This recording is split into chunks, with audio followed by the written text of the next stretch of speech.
Em nome do Pai, do Filho e do Espírito Santo. Amém. Amados irmãos e irmãs, é com muita alegria que nós estamos aqui para juntos estudar e meditar a primeira leitura que a Igreja nos apresenta para este domingo, que é o quinto domingo da Quaresma do ano C. Amados irmãos e irmãs, o texto de hoje se encontra lá dentro do livro do profeta Isaías, no capítulo 43, nos versículos de 16 até o 21, que nos diz assim: Isto diz o Senhor, que abriu uma passagem no mar e um caminho entre águas impetuosas, que pôs a perder carros e cavalos, tropas e homens corajosos, pois estão todos mortos e não ressuscitarão. Foram abafados como mecha de pano e apagaram-se.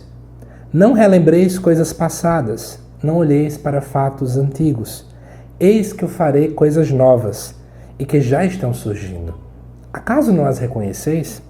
Pois abrirei uma estrada no deserto e farei correr rios na terra seca. Hão de glorificar-me os animais selvagens, os dragões e os avestruzes, porque fiz brotar água no deserto e rios na terra seca, para dar de beber a meu povo, a meus escolhidos. Este povo eu o criei para mim, e ele cantará meus louvores. Amados irmãos e irmãs, vamos então entender o contexto que está em volta dessa primeira leitura. Primeira coisa, eu preciso mostrar para vocês um pouco de como é que era a realidade do reino de Judá. O reino de Judá é o nome que nós damos ao reino do sul. E para você entender o que foi isso, vamos voltar no tempo. Acho que todo mundo já ouviu falar do chamado rei Salomão, muito famoso porque era um homem muito sábio. Então todo mundo fala muito da sabedoria do rei Salomão. E de que ele também construiu um templo gigante, caríssimo, chamado Templo de Salomão, que ficava na cidade de Jerusalém. Só que para construir esse templo, muito dinheiro do povo veio à tona, obviamente. As pessoas tiveram que pagar muito imposto. E quando o rei Salomão morre, a população estava dividida. Umas pessoas queriam continuar mantendo o templo e dando altos impostos, e outros não queriam. Então o templo foi dividido em dois. O reino, no caso, o reino do norte e o reino do sul. O reino do norte tem como nome Reino de Israel, e o reino do sul, o Reino de Judá. O Reino de Israel, que é o Reino do Norte, tinha como capital a região da Samaria, e o Reino do Sul, Reino de Judá, tinha como capital Jerusalém, onde estava o templo. E o que acontece? No século 8 a.C., o Reino do Norte, que tinha como capital a Samaria, o Reino de Israel, ele foi invadido pelos assírios. O Império Assírio chegou ali, rendeu todo mundo, destruiu muita coisa. E aí o Reino do Sul, que não teve invasão, mas acabou sendo um vassalo deles, ou seja, fazendo o que eles queriam muitas vezes e vivendo muitas pressões políticas em especial. Então eles viviam tensos, vindo a hora a Síria chegar a invadir também eles. Quando foi no século 6 a.C., chegou a vez do Reino do Sul sofrer. Os babilônicos chegam lá, conquistam a região de Judá e levam uma parte da população exilada para a Babilônia. A gente chama esse momento histórico do exílio babilônico. E aí o que acontece? Por volta do ano 534 a.C., o Império Persa domina e vence os babilônicos. E quando eles vencem, eles pensam assim, essa é a estratégia deles: nós precisamos ser amigos desses judeus, dizer a eles que façam uma parte das coisas que eles querem fazer, mas para no final das contas a gente ganhar coisa boa na história. Então eles quiseram se aproximar da religiosidade, não pela religiosidade, mas para se aproveitar da religião para manipular as pessoas. Nunca foi algo positivo. Embora o povo de Deus achasse que era algo bom, viu? Mas enfim. Então o Império Persa domina, e aí chegou a época da restauração. Então você vai ter aí, por exemplo, o livro de Esdras, o livro de Neemias, que mostra a restauração do templo, a reconstrução do templo. É quando o povo de Israel volta do exílio e acaba aí reconstruindo o templo do Senhor. Mas aí, amados irmãos e irmãs, isso é retratado dentro do livro do profeta Isaías. Do capítulo 1 até o capítulo 39, que é o primeiro pedaço do livro do profeta Isaías, ele mostra essa tensão que o povo estava tendo. Vi na hora existir aí a invasão do Império Assírio. Depois do capítulo 40 até o 55, nós vamos ver o povo que estava exilado e algumas promessas falando do retorno. No final do 56 até o 66, nós vemos já o povo voltando e o profeta clamando o povo para retornar. E nessa primeira leitura deste domingo, nós estamos o povo exilado, e aí o profeta, obviamente, está tentando mostrar para o povo: gente, o retorno está vindo. O retorno está vindo. Mas antes que você romantize esse período, saiba que o povo não estava querendo mais voltar. E por que isso aconteceu? Primeiro, depois de que se passaram anos e anos, e foi mais de 50 anos do povo exilado, eles começaram a se integrar à Babilônia. Muitos começaram a adorar deuses babilônicos. Muitos começaram a ter lá seu comérciozinho, a estruturar a sua vida. Para piorar a situação, o Império Babilônico tinha destruído tudo de Jerusalém. E ao destruir, a terra ficou vazia, sem vida, a história do povo se perdeu com o tempo. Muitas pessoas que nasceram na terra da Babilônia não tinham mais amor por Jerusalém. A geração já é outra. E para piorar a situação, ao redor, né, do reino de Judá inteiro, tinham agora vizinhos hostis que foram surgindo no decorrer do tempo. Então muita gente não queria voltar. E o profeta quer agora clamar o povo para esse retorno. Então depois de quase 6 minutos de introdução, para que vocês possam entender bem o texto, lembre-se que a gente está aqui para aprender acima de tudo também. Vamos agora mergulhar na leitura versículo por versículo. E de antemão quero pedir a você que está chegando nesse vídeo, né, se não for inscrito, se inscreva no canal, tá bom? E peço sua ajuda. Compartilhe esse vídeo com mais pessoas. Veja a riqueza de conhecimento bíblico que a gente vai trazendo aqui. Então é muito importante que você ajude esse trabalho a crescer. Comente o vídeo, curta. O YouTube vai recomendando a mais gente por causa disso. Mas em especial, compartilhe com mais pessoas nos seus grupos de WhatsApp, indique para um, indique para outro. Agradeço imensamente, tá bom?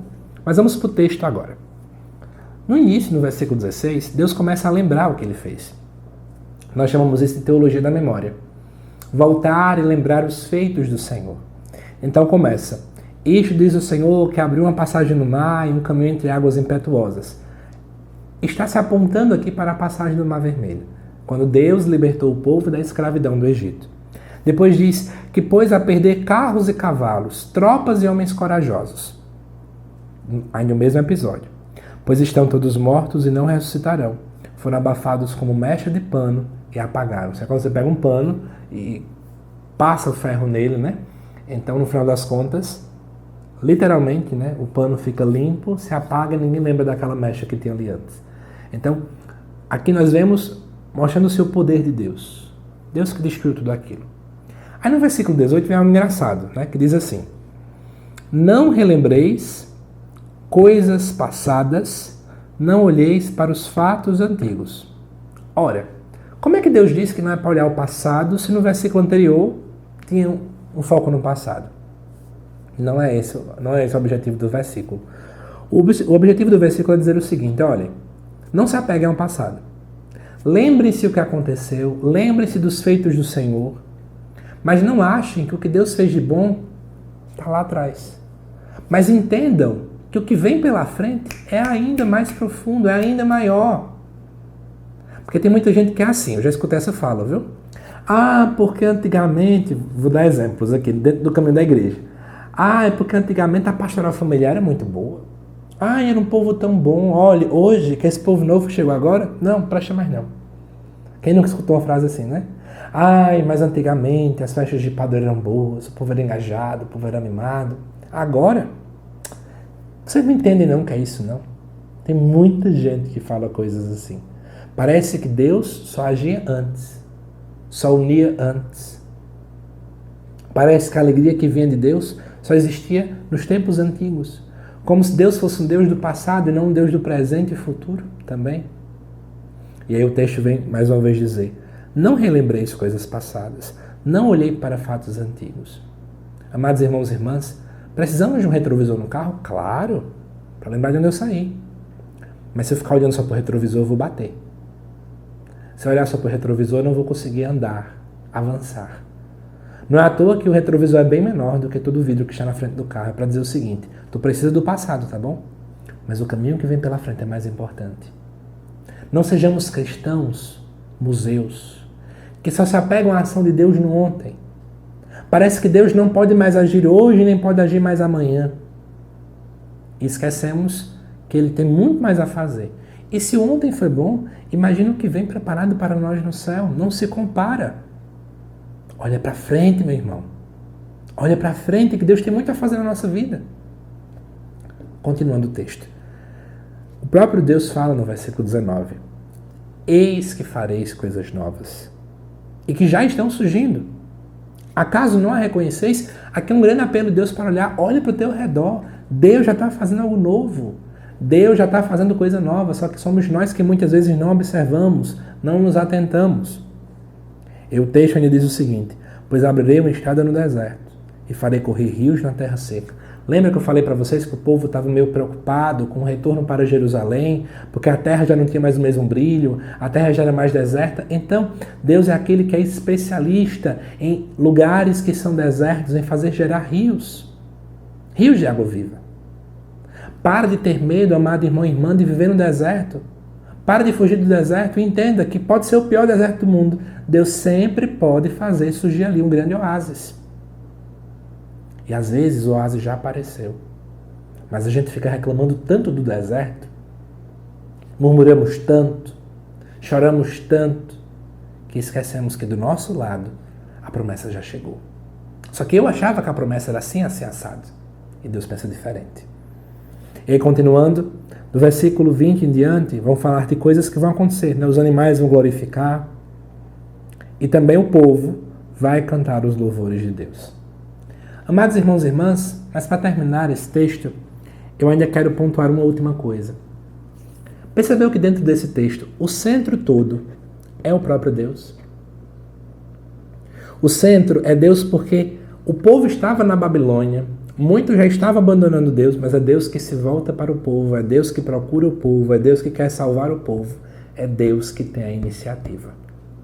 Gente, como é bom saber que seguimos um Deus que toma a iniciativa.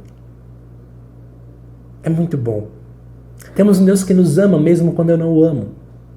Temos um Deus que nos perdoa mesmo quando eu não procuro o perdão dele.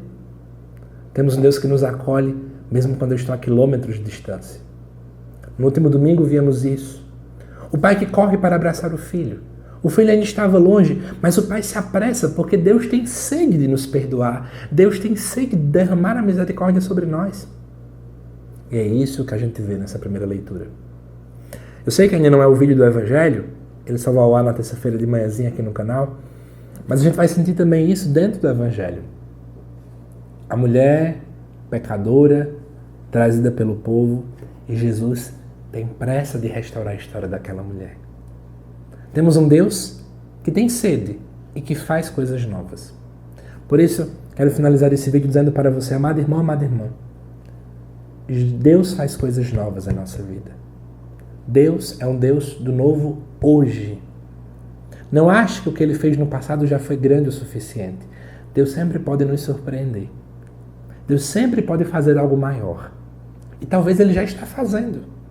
Para um segundo aí. Olha ao teu redor e veja as maravilhas que Deus já fez na tua história. As maravilhas que Deus já fez na tua vida. Para olhar. Talvez teu trabalho, tua família, suas amizades. Quantas coisas boas já estão ao teu redor. Para pensar um pouquinho sobre isso, tá bom? Que Deus te abençoe, amado irmão, amada irmã. Te aguardo nos próximos vídeos aqui do canal. Até mais.